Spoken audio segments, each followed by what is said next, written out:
You see, the ones who live a worldly life, they use these two physical eyes to help into their quest, into their decisions, into all of that. They use their mind as a means, as a tool to understand and make the best judgments. But look at the judgments. Are they the best judgments into this context? So this is the worldly person, how it works.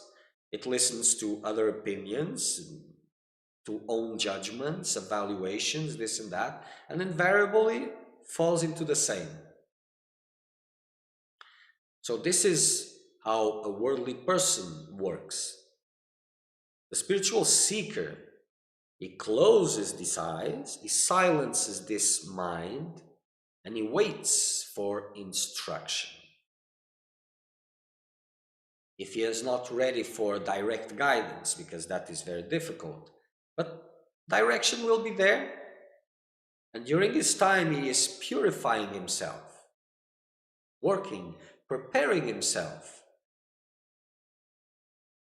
You see, there was a sentence that is very famous, which is, when the seeker is ready, the master appears. Today, this is a little bit outdated. It's to be a little updated, a little bit. So we have to change it more or less a little bit. I didn't give much thought on it, but something like, when the seeker is ready, he will be able to recognize and follow his master, because there's so much information, so much, that it's not a question of finding one, it's finding the one. And that can be anyone. It doesn't need to be the super mega hyper spiritual guru from the stars, whatever. That which is important for you at this moment. There are different paths and different needs for different seekers. And this, you cannot find it with your reasoning. This will tell you what you need at that level. So listening to satsangs, it's good, it's okay, it's nice, whatever. But eventually, each step of the way, you need to continue to purify yourself. That is the only means, not studying, not seeing others' opinions, but purifying yourself more and more, intensifying your spiritual practices. Then you'll be ready, able, worthy of real guidance. And then there will be this direction coming to you. So this should be your concerns. But what is happening? It is like this. So these teachings that spoke about save and all that, because some have been corrupting them. So they are now no good anymore. But what's happening is seekers of truth have become more or less godless, without any sacredness in their hearts.